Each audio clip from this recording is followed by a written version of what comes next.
bersama saya Kurniawan Dahura, di mana pada pertemuan pertama ini saya akan membahas materi tentang strategi pembelajaran inquiry yang bertemakan di mana Alkitab sebagai penuntun hidup.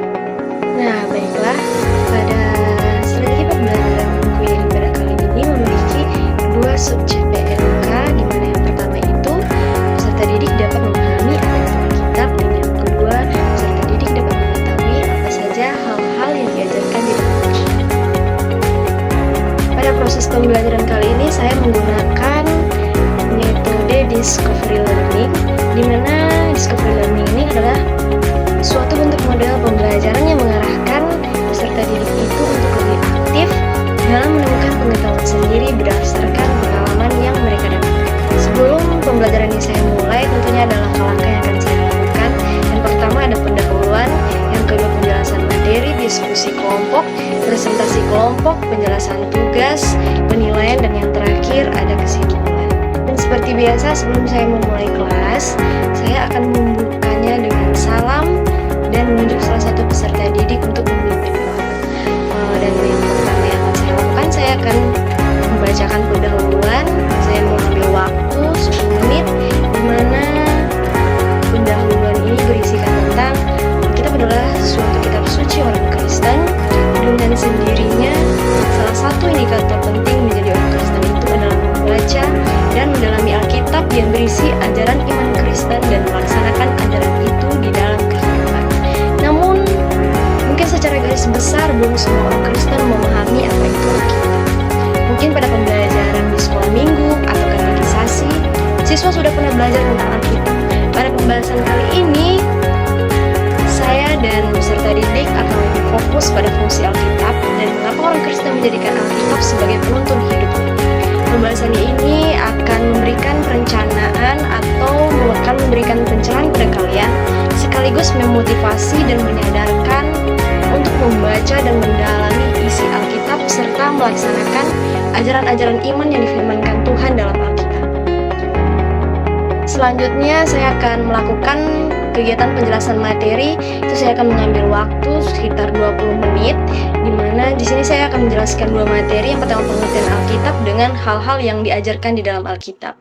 Di mana pengertian Alkitab ini adalah Alkitab merupakan suatu kitab suci yang diinspirasikan atau diilhamkan Allah kepada para penulis sehingga mereka menulis kitab suci sesuai dengan keinginan Allah tanpa salah secara keseluruhannya.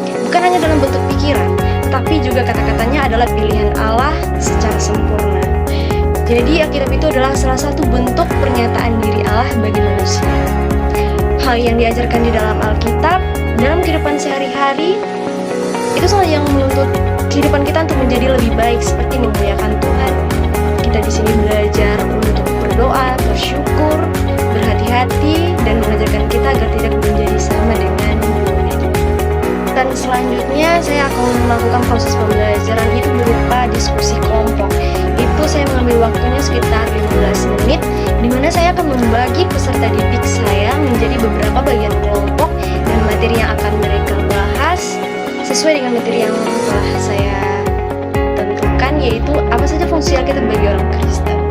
Dan kegiatan setelah diskusi kelompok, saya akan memberi waktu 25 menit untuk presentasi, di mana kelompok yang telah saya bagi mereka akan mempresentasikan hasil diskusi. Dan kegiatan selanjutnya yaitu saya akan menjelaskan tugas, di mana di situ saya mengambil waktu 10 menit, di mana saya akan memberikan tugas kepada peserta didik. Setiap peserta didik akan memilih materi yang sudah saya siapkan, yaitu materi pertama tentang berdoa, yang kedua adalah tentang bersyukur. Dari semua langkah-langkah yang telah saya bacakan, selanjutnya tentunya ada penilaian. Penilaian yang akan saya ambil itu yaitu yang pertama, keaktifan dalam kelompok, di mana saya akan menilai setiap peserta itu apakah aktif atau tidak. Dan penilaian yang kedua yaitu saya akan menilai mereka itu dari hasil presentasi kelompok yang mereka telah diskusikan. Dan yang ketiga itu saya menilainya dari tugas kelompok. Oke, jadi kesimpulannya, Alkitab itu adalah kitab suci yang diinspirasikan atau diilhamkan Allah kepada para penulis, sehingga mereka menulis kitab suci sesuai dengan keinginan Allah tanpa salah secara keseluruhannya. Bukan hanya dalam bentuk pikiran, tetapi juga kata-katanya adalah pilihan Allah secara sempurna. Jadi, Alkitab itu adalah salah satu bentuk pernyataan diri Allah bagi manusia.